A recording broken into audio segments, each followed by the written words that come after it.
નમસ્તે મિત્રો, આજે આપણે બેંક ઓફ બરોડા ભરતી વિશે આ વિડીયોમાં વાત કરવાના છીએ.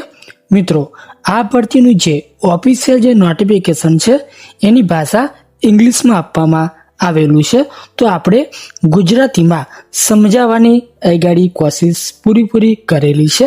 મિત્રો, આ ભરતીમાં આપણે જગ્યાઓની જો વાત કરીએ તો 418 જગ્યાઓ પર આ ભરતી આવેલી છે. મિત્રો, આઈટી વિભાગમાં વિવિધ પદો પર આ ભરતી બહાર પાડવામાં આવેલી છે. પગારની મિત્રો વાત કરીશું તો પગાર તમને ₹48,480 થી લઈને ₹1,05,280 લગી તમને આ ભરતીમાં પગાર મળવાપાત્ર રહેશે. મિત્રો, આ ભરતીની આપણે સંપૂર્ણ માહિતી આ વિડીયોમાં જોવાના છીએ. જો તમે આ ચેનલ પર નવા હોય તો આ ચેનલને સબસ્ક્રાઇબ કરી લેવાની છે અને વિડીયોના અંત સુધી તમારે જોડાઈ રહેવાનું છે. તો મિત્રો, વિડીયોની શરૂઆત કરીએ. મિત્રો, આપણે શૈક્ષણિક લાયકાતની વાત કરીશું તો આમાં મિત્રો પૂર્ણ સમય BTech, ME, MTech, MCA તમારી પાસે કરેલું હોવું જોઈએ. શાખાઓની મિત્રો વાત કરીશું તો કોમ્પ્યુટર સાયન્સ, માહિતી ટેકનોલોજી અથવા ઇલેક્ટ્રોનિક્સ અને કોમ્યુનિકેશન તમારી પાસે કરેલું હોવું જોઈએ. આ જે મિત્રો જે ડિગ્રી છે એ તમારી પાસે યુનિવર્સિટી અથવા તો સંસ્થામાંથી હોવી જરૂરી છે.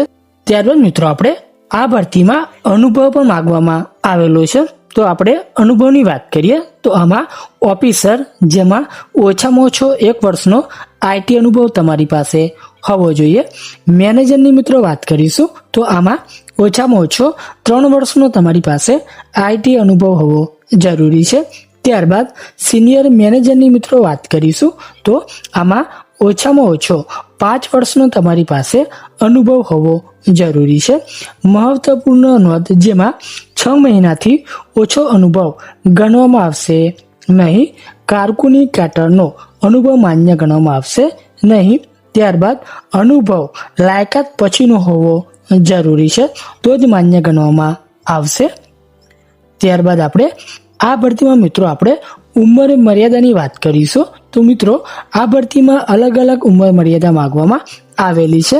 જેમાં અધિકારીની મિત્રો વાત કરીશું તો આમાં ઓછામાં ઓછી ઉંમર 22 વર્ષ, જ્યારે વધુમાં વધુ ઉંમર 32 વર્ષ માંગવામાં આવેલી છે.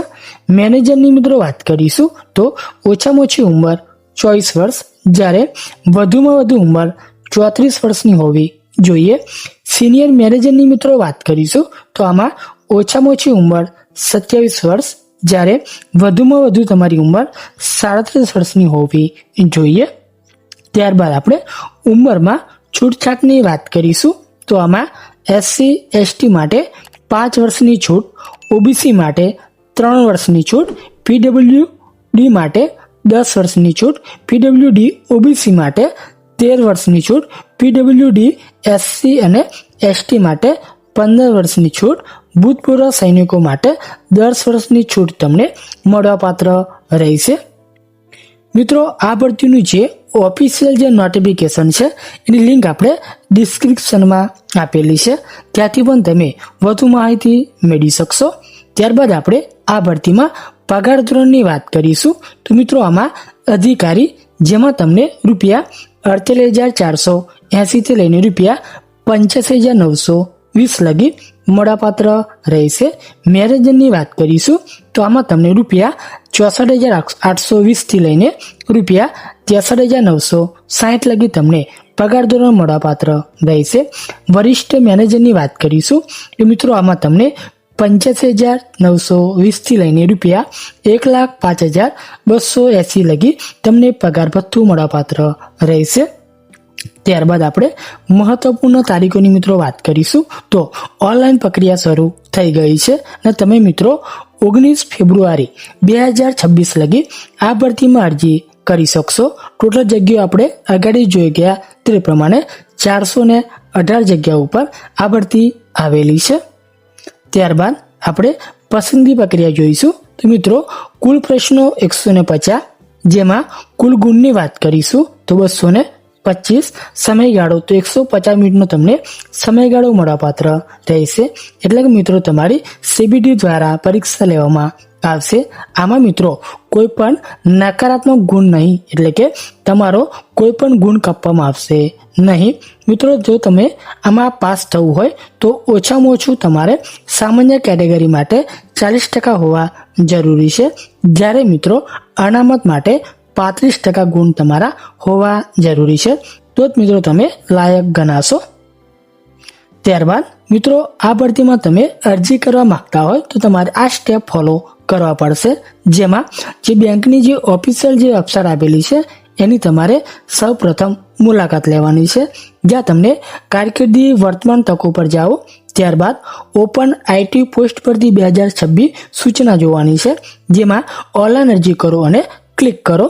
ત્યારબાદ ઈમેલ આઈડી અને મોબાઈલ નંબરનો ઉપયોગ કરીને તમારે નોંધણી કરી લેવાની છે। ત્યારબાદ અરજી ફોર્મ કાળજીપૂર્વક ભરો। છેલ્લે જરૂરી દસ્તાવેજો તમારે અપલોડ કરી દેવાના છે, અને જો તમારે જે પણ અરજી ફી લાગુ હોય એ તમારે ચૂકવવાની રહેશે। એના માટે મિત્રો તમારે જે ઓફિશિયલ જે નોટિફિકેશન છે એ તમારે જોઈ લેવાની છે। આ માહિતી તમને ઉપયોગી થઈ હોય તો આ ચેનલને સબસ્ક્રાઇબ કરી લેવાની છે તથા વિડીયોને પણ લાઈક કરી દેવાનું છે, કેમ કે મિત્રો આપણે દરેક ભરતીની નોટિફિકેશન લઈને આવીએ છીએ। તો રજા લઈએ।